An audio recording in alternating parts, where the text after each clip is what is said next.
the car. Hi, this is Becky Grabski, and I'm interviewing Patricia for the Sri Chinmoy Disciple Experience. And hi, Patricia, how are you doing today? Hi, Becky. Hi, everybody over the world. Hey, so Patricia, you were a disciple of Sri Chinmoy between 1976 and 1998, right? 22 years. Yeah, 22 Yeah. years. Wow. So you started in the Paris Center. Can you tell me how did you find Sri Chinmoy? What was the story behind that? Well, I had been a seeker for about a year, and I happened to work in an advertising agency. And I was working with an American girl whose name was Mary Strudwick. And she happened to be everything I wasn't. She was very peaceful. She was very quiet. She was very natural. And she had this picture of this Indian man on her wall. And I heard that she was doing meditation, and I asked her about it. And she was going on a trip, so she gave me a book to read, which was actually the autobiography of a yogi. And that was a great revelation for me, this book. And when she came back, she introduced me to her guru, to meditating on the picture. She became a friend. She came to this place in the country, which my country house here.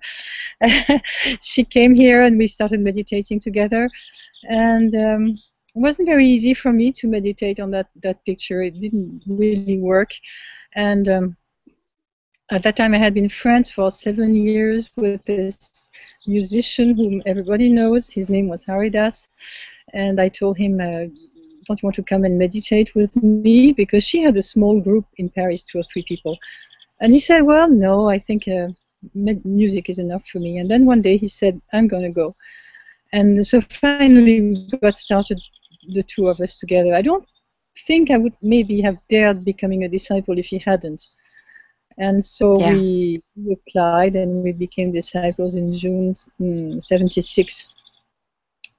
Yeah. Wow. It's kind of cool that you were able to come on the path with a friend. Because Yeah. most people just come on, by themselves. So that's pretty cool. Yeah.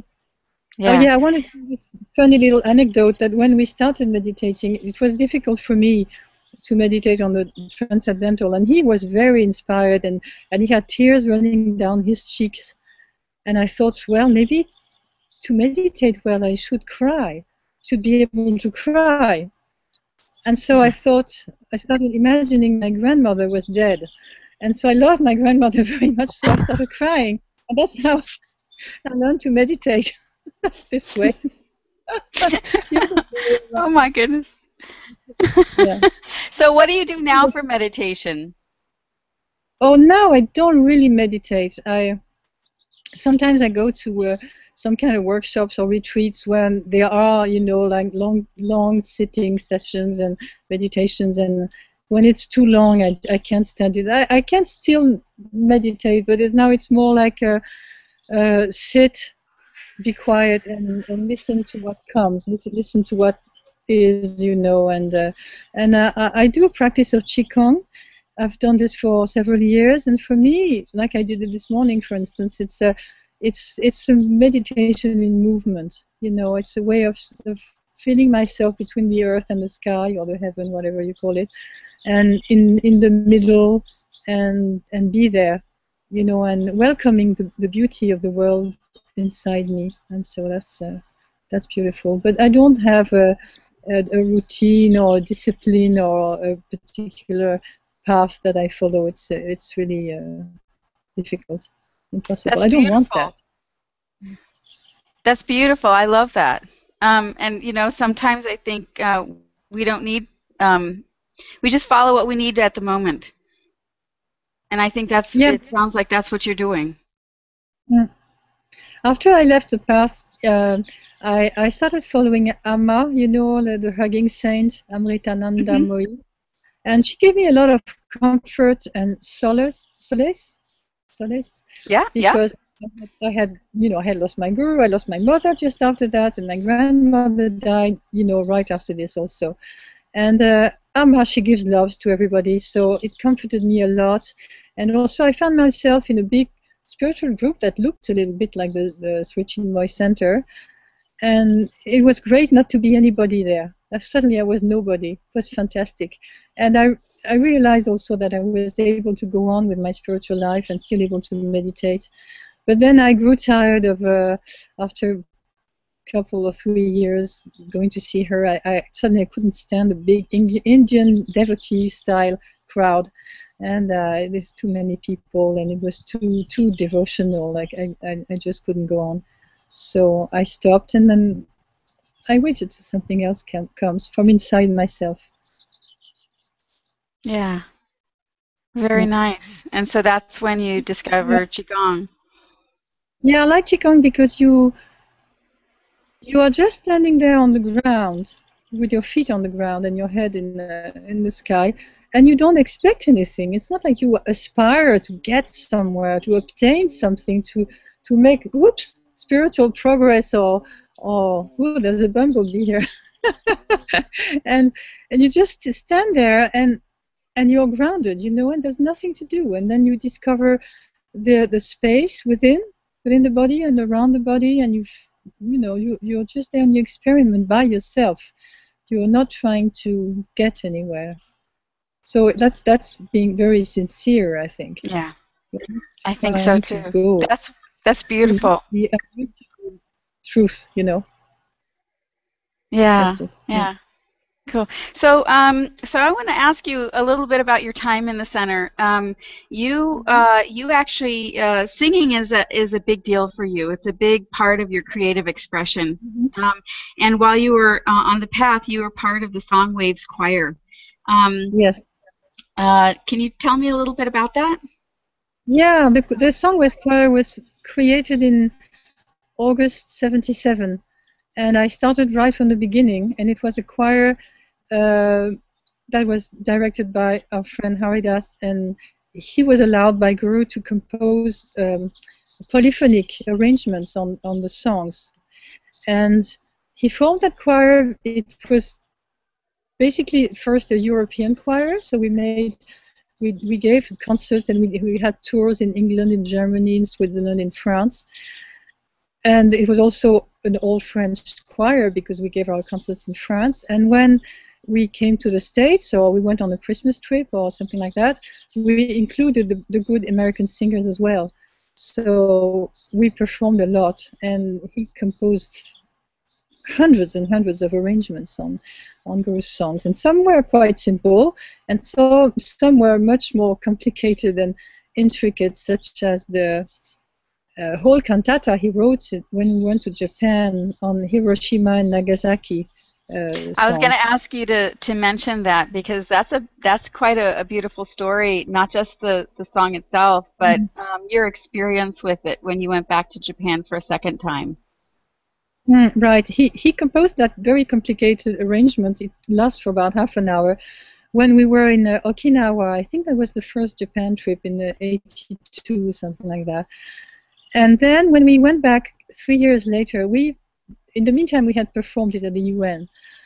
But then 3 years later, we were in Hiroshima in the theater, and we performed that Hiroshima Nagasaki cantata in front of the Japanese audience. And it's very, very intense, because in the beginning you hear the boys, male voices. I think they sing almost, but it sounds like a B-52 bomber, you know, like this. And then at one point it becomes so intense that we, the singers, we actually scream, you know, and then it goes into peace, because there's a song about the Buddha at the end.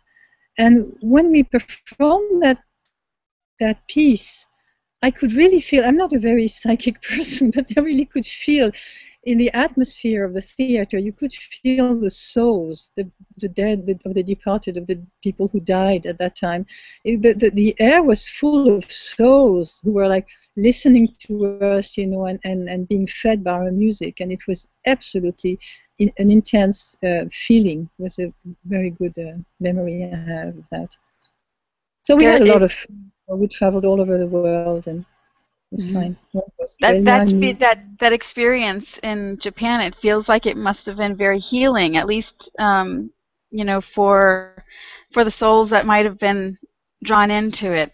So it sounds like it was a beautiful thing. Yeah, who knows? I mean, it was beautiful for us, for me at least. Yeah, cool. So, talking about the Christmas trips, they seem to have been sort of a big deal for you in your experience as a disciple. You went every year, and it was part of the highlight for you. Can you talk a little bit about what that meant for you? Well, that was the good part. It meant a lot, not so much on the spiritual level, but we had nice meditations and singing groups, and I've been quite inspired on many occasions. But it was wonderful to go to another country, and have this freedom of visiting, and I especially liked the times when we started going to Asia. I was really inspired, and I started taking pictures of everything I saw around me when we went to Asia, because before I always liked taking pictures, but I was taking pictures of Guru, you see. So I remember one day coming back from a South America trip and showing a slideshow to the disciples in my center, and I said, okay, so, this was Peru, and you see Sri Chinmoy sitting on his throne, meditating with a yellow backdrop. And I said, now here we are in Argentina, and the same man on the same throne, but with a blue backdrop. It's such fun. Here we are in Chile, and another color, and there's always pictures of him all the time. And I didn't take that many pictures of nature or landscapes then. But when we started going to Indonesia and Bali and Thailand and Japan also. I loved it so much. So I started taking pictures of other things than just him. And that's actually an important point, because you've since become an amazing photographer of nature. I know you've shared a lot of pictures with me recently, which I'm grateful for, because every one of them is so spectacular in its simplicity, but in its observation of nature. And it seems to me that, and you can certainly correct me if I'm wrong, but it seems to me that your experience in these Christmas trips and your real start of taking pictures has really evolved into something that is a pretty big hobby for you, and something that really feeds your soul. Is that right? Mm-hmm. And yeah, you can say that. It's true. I like to witness the beauty around me, and I like to see in small details. I would walk out of my house and look down and see this very small picture and take a close-up of that picture, and the flower, very small flower, and take a close-up picture of the small flower, and the flower becomes a beauty, a queen, and it's true. I started taking pictures during the Christmas trip. Very cool. Very cool. Yeah. Yeah. So I'm going to switch topics. So you started off in the Paris Center. You were a disciple for 22 years. So at one point you moved to Lyon and started your own center and became a center leader. Yeah. So you were there for what, 14 years, I think? About 14 years in Lyon, yes. One day I was very brave, actually, because Haridas and I, we were the main two disciples in Paris. After first, when we were very babies, there was Shundar, who is now in New York, who was the head of the Paris Center for a while, and then he left, and we were there. And one day, Chinmoy said, "Oi, don't I have another center in France? It would be nice to have another center in another town." And so I was the one who sacrificed to leave Paris, leave my very well-paid job, and go to another town. And I chose Lyon because it's an interesting town, and it's a big town. So I moved there on my own, and I started postering and giving talks and have a few disciples. And it was never successful, really. Whenever our number was approaching 10, you could be sure that 2 or 3 would leave for some reason. And so, but I gave talks, and I taught meditation. That made me laugh so much, because in the end, after the 13 or 14 years, there was almost nobody there, and I tried once more to give a lecture, and there were a few women there, and they knew about meditation, and they were asking me questions, and suddenly I realized that I didn't know anything about meditation. I couldn't meditate. I was completely unable to meditate. And here I was giving a class. I thought, what am I doing here? The only thing I knew was I didn't know. Yeah, that's it. So, inspiring though when I gave classes. Sometimes people told me they were so inspired. I don't know what happened. Oh, so you also had a divine enterprise in Lyon for a short time, right? Yeah. My dream was to quit advertising at one point, because I really didn't like it anymore. I mean, it's like completely the opposite of my feelings. The beginning, it was nice because it was very creative, but then, of course, I don't like, consumer society and all this. So, and also, Chinmoy asked me to open a divine enterprise. So he said you should sell soap from all over the world. So I opened a soap shop. And I was also selling, bath products and stuff like that. But I didn't have much money, so I could open only a small shop. I had a very wealthy godmother, and she was English. And I said, could you please lend me money? I want to open a shop. And she says, oh, my dear, I don't lend money, I give. I won't give you anything. So I didn't get any money from her. So I had only, not too much. My shop was very small, and it never did well. So I had to start working in advertising again very quickly, and I became a freelance then. And I was supporting my shop with my other work. And I closed it down after 4 years. A good experience, though. I don't regret it. Yeah. So, do you like soap? Yeah, I like soap. I was just thinking it might be hard to sell something if you, depending on, what you felt about the product. Yes, my conclusion that the people in Lyon don't wash, don't take shower. They didn't buy enough soap. Anyway. That's funny. So you were kind of glad for the experience while you were having it, and then you were kind of glad when it ended. Yeah. I didn't mind. Yeah, it's okay. Yeah. So yeah, it's so. So you ended up coming back to Paris. Yes. Then after a while, when I found that the Lyon Centre was, dribbling down to nothing. And also then my grandmother was turning 95. She was born in 1900. My mother had just had cancer, and I'm the only child, so I knew I had to go back to Paris to be with them. They lived, the two of them together, in a very big apartment. So I went back to Paris, and I resumed living in this apartment.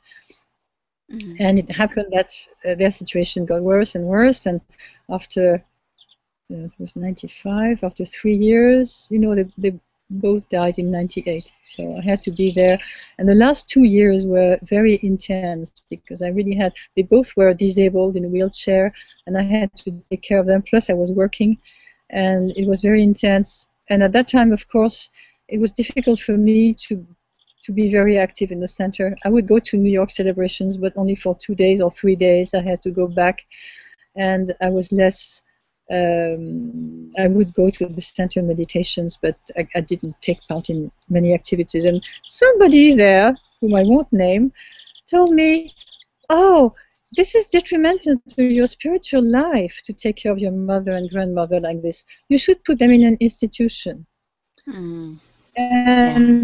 And I was so shocked, because that was the most spiritual, best thing I did in my life, was to help my mother and grandmother. I never regretted it for a second. So yeah, yeah, yeah. Yeah. Whew, that is an intense experience. I know. Yeah. So you transcribed a lot of CKG's poems into Yeah, French.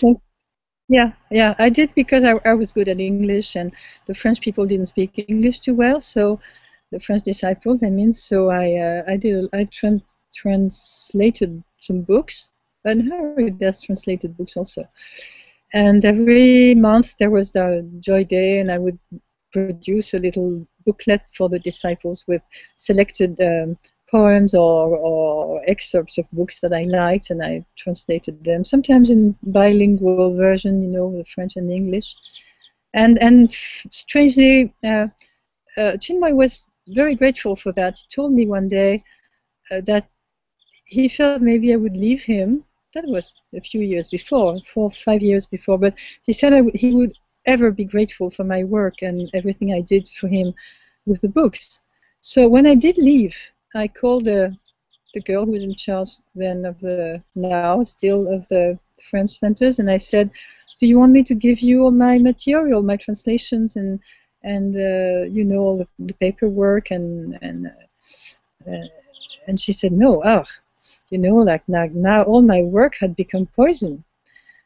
And so I made a bonfire in my country house here near the house with branches, and I threw out all this paperwork, all these translations, these poems, and when I was burning them, I would take some and read, you know, what's that? And although these things I had selected them before because I found them inspiring, they were nothing. They were like nutshells all of a sudden. Some of them were nice, you know, but all the rest didn't mean anything to me anymore. So it was very healing to burn all these. Liberating. Liberating, yeah. It was very good. It was a nice experience. Gone to the yeah, easy come, easy go. No attachment. No, not feeling sorry or no regret. Yeah. So what was your overall experience as a disciple? Oh, well, I think on the whole I had a good time. I mean, I wasn't. Well, I had bad times too. I mean, there were some unpleasant moments. But I wasn't really hurt during the time, and I wasn't hurt at all leaving and even being thrown away. I wasn't thrown out. I wasn't hurt, not much. So I came out, you know, okay, just too long. But I enjoyed it, you know. I mean, like it was a big family, and I liked some of the things we did, like the Christmas trips or the singing. And I'm a terrible runner, and I got to run I don't know how many marathons for about, you know, like maybe a 10-year span between 79 when I ran my first marathon and the first 47 miles until I stopped in 89 after I ran my third New York marathon in 4 hours. So that was good, you know. It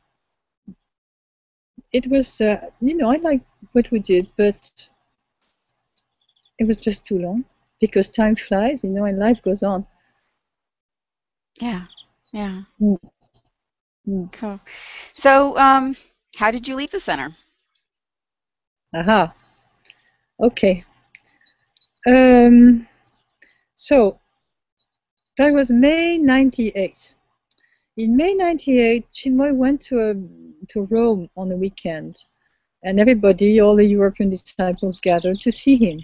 His plan was to meet the Pope again and to meet Mother Teresa again, and that never didn't work out this time. So there was nothing else but a long and, for me, a very boring function. I was bored of being a disciple, and I wanted to leave. Had been wanting to leave for a few years already. And Haridas was the center leader of Paris and also of the whole of France. Couldn't attend this Rome meeting because he was preparing a very important concert of his works that was happening during the middle of the week after that. And so we were there, and on Monday, well, Pat Massini, I have to name her.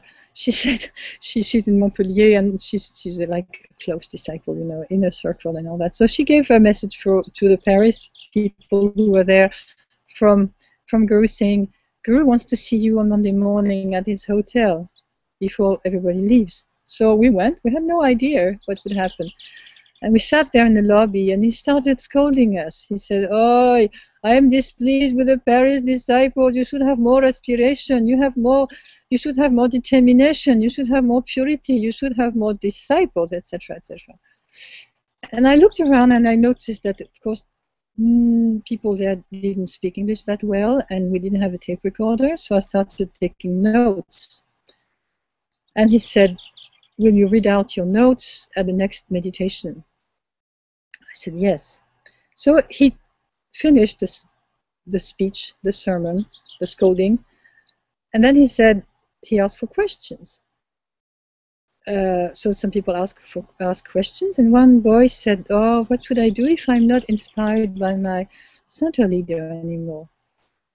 And then Chinmoy started ranting against Haridas, who wasn't there. He said, "Oh, I am so displeased with him. He went down so badly." Then he turns to me and he said, "Oh, you, Shubala, I am very displeased with you. Your spiritual life has been going down very badly," etc. So I came back to Paris and I immediately called Haridas. I told everybody what he said. But then on the Tuesday, that was Monday, on Tuesday I started, you know, writing down everything. Transcribing it or translating it into French, I don't know. On Wednesday morning, we had a meditation on Wednesday night. Wednesday morning, I faxed everything I would tell in the evening. I faxed it to New York. And I decided that I would read the main sermon, something that goes for everybody, you know, that was intended he was speaking to the whole center. And I didn't have the heart to read out during the meditation, in the meditation room, all the insulting parts, you know. I didn't want to hide them because everybody knew anyway, but I didn't read them out. So after that, we had a meeting. What are we going to do to be better disciples and all that? And finally, we all left. And the next day, it was a holiday, the Thursday. So I came to this place here in the country, and Haridas went to his concert, this festival there. And in the afternoon, I received a phone call from Ashrita, and he says, "Hi, Shubala, I have bad news. The Paris Center is disbanded." I said, "What? What does it mean?" He said, "It means that disciples are not disciples any longer." I said, "But why?" He said, "Because you didn't read out everything." Me? So it was all my fault. I mean, they wanted me to believe it was my fault if 40 people were thrown out of the center at once. So what I did after the phone call, I wrote a letter that I faxed to Guru explaining what I just said to you, you know, and my conscience was fine. I mean, I sent him in the morning everything I was going to read, and I didn't intend anything wrong. And so the next day he calls me again, Ashrita. He says, "Oh, Guru was very displeased with your fax." Okay, so what did I do? I wrote a second letter. And in my second letter, I unburdened everything that was on my heart. I said everything that I thought was going wrong in the center, and things like that. So then the third day, get a third phone call, and Ashrita says, "Guru was so displeased with your second letter that he said that even if he takes everybody back, he will never, never take you back."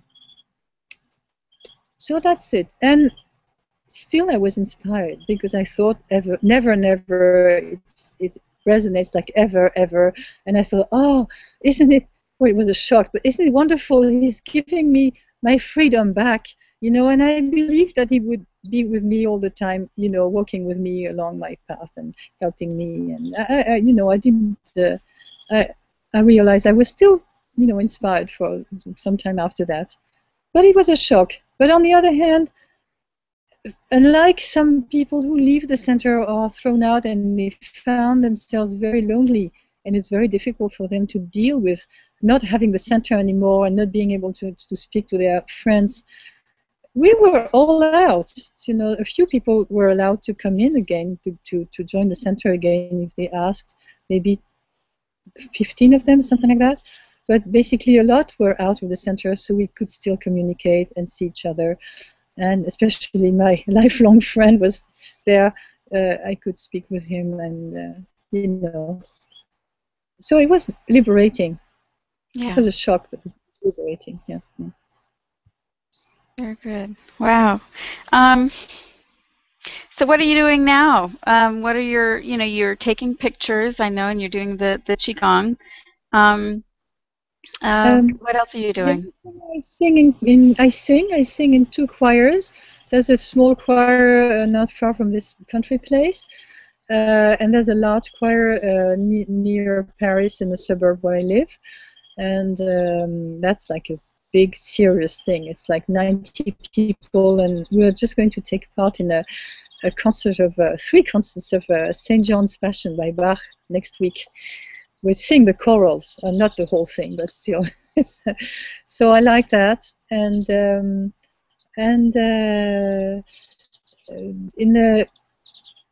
the Qi Gong made me interested in Chinese philosophy and Chinese thought, you know. So I do some retreats and seminars studying the Lao Tzu, Chuang Tzu, and this Chinese philosophy, which is really interesting, not because it's Chinese, it has nothing exotic about it, but because it's quite universal.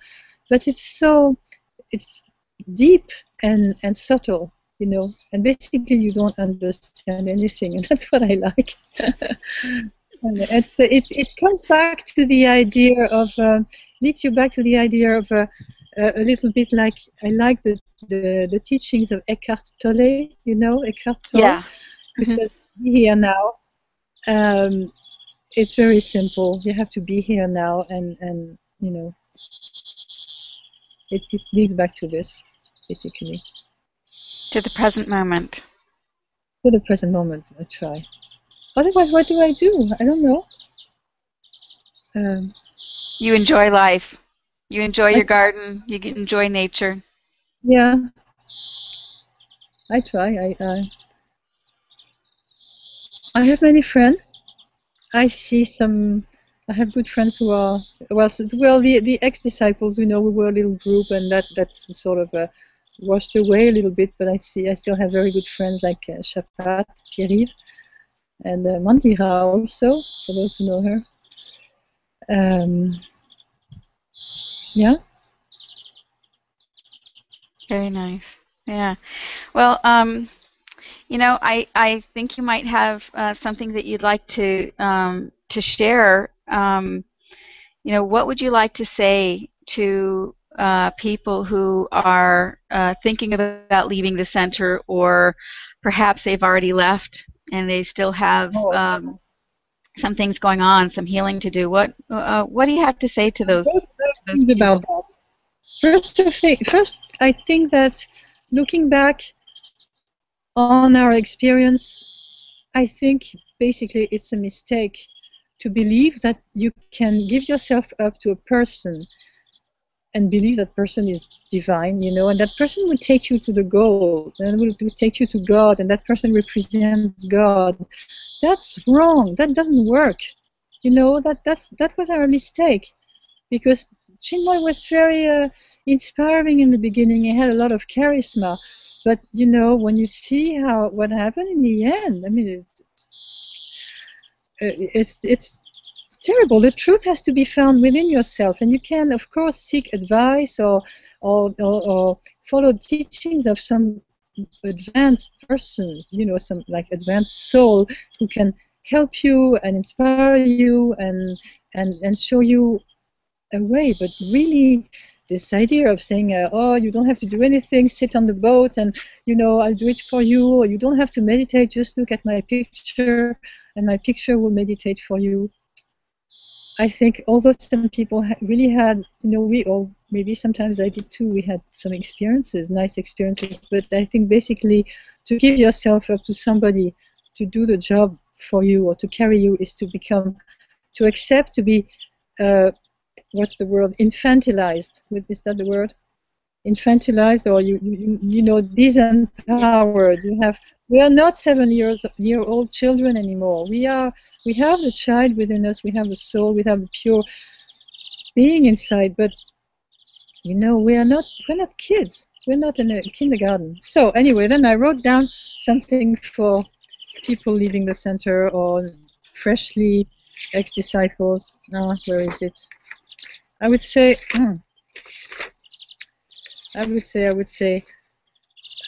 Well, one of the things, I lost my paper. Yeah, I'm reading. I got my notes too. I have it. So one thing, be kind to yourself. Don't feel guilty of anything. When they wanted me to be guilty because I was supposed to be responsible for having the whole Paris Center thrown out, I didn't feel guilty for 1 second because it was absurd. I wasn't guilty of it. I didn't do anything wrong, really. So they wanted me to feel guilty. That didn't work. Don't feel guilty.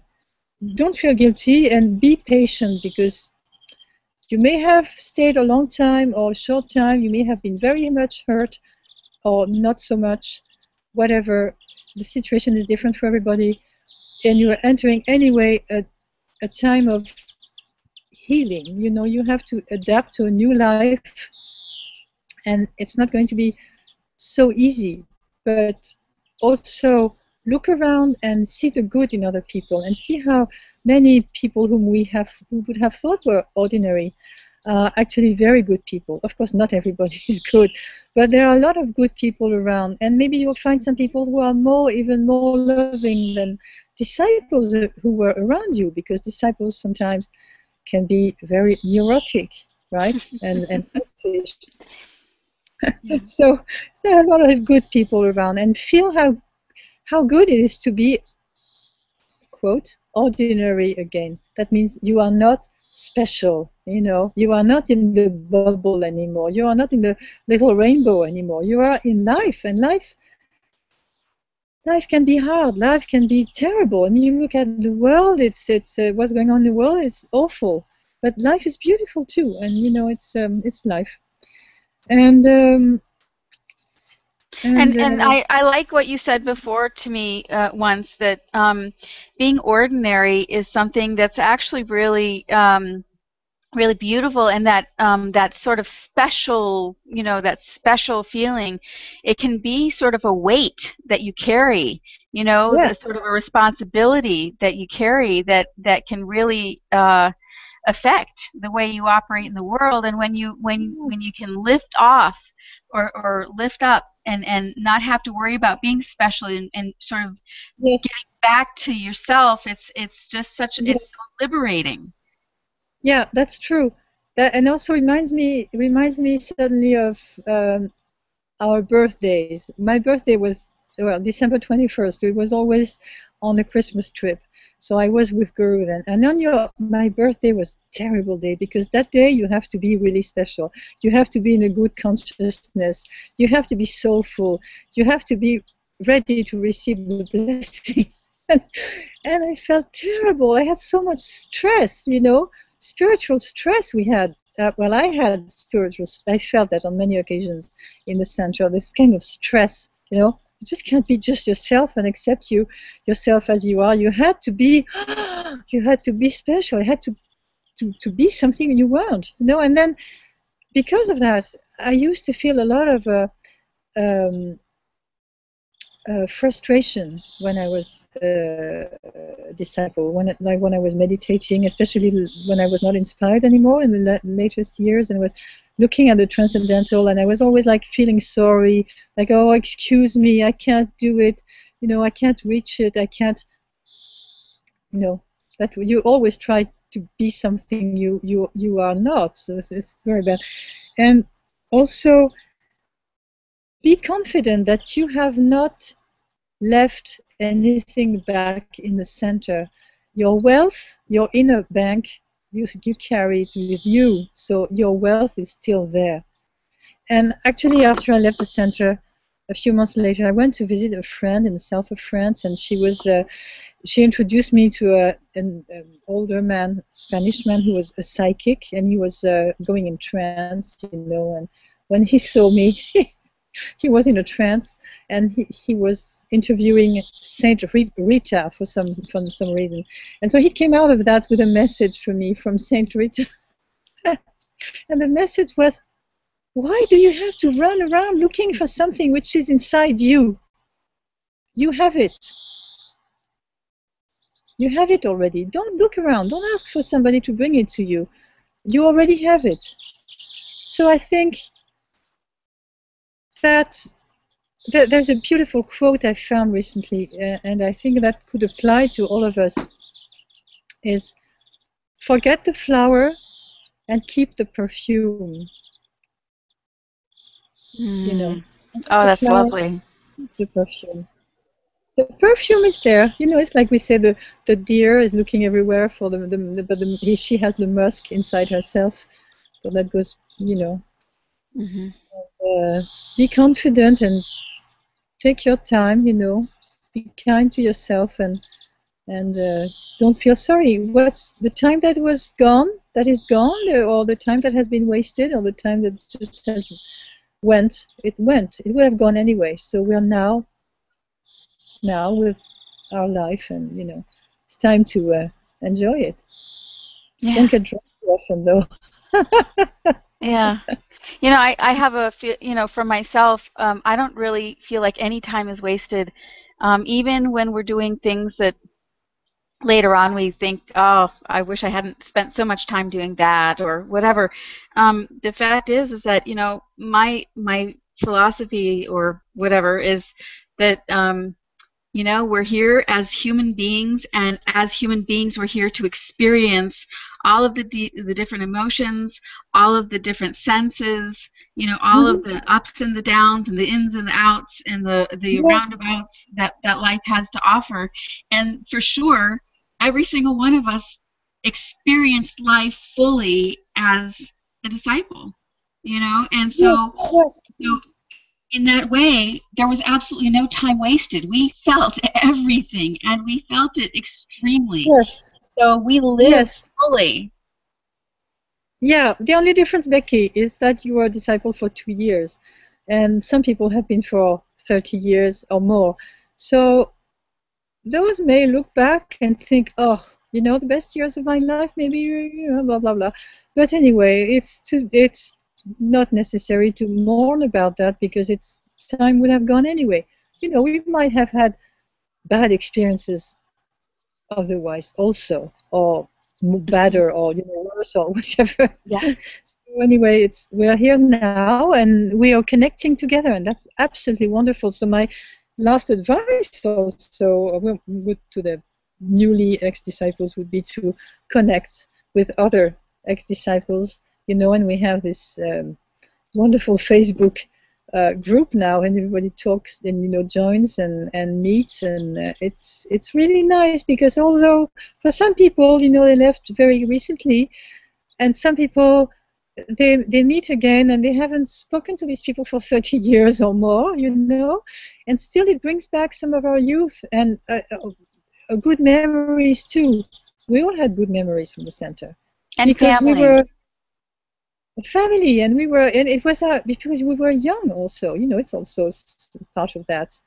And some of the good memories were not necessarily specifically related to Sri Chinmoy himself. It was like being part of that wonderful group, or doing things that were inspiring, or learning things that we used later in our life. Like for me, I spoke, my speaking English. I spoke English well before, but being with, 3 times a year with an English-speaking group, of course, helped me. And but it would have been any other group. But even meditating, being orienting our life towards spirituality, being seekers for a long time, and we were sincere. That's the main thing, You have, if you feel sincere, It's fine. And even if you did wrong things, you know, if you acknowledge them, and then it's okay. Yeah. Yeah. Thank you, Patricia. Thank you so much. Becky. And hello to all my friends, and if French people see me, I don't know, bonjour à tout le monde. Bonjour à tous et à bientôt, j'espère. Okay. Okay. Oh my Okay. God, to end, voilà. Here we are. This is the country. Oh, so this is Burgundy. This is my house, my grandmother's house. Okay. Voilà. Goodbye. Beautiful. Bye-bye. It's really spring today. Bye.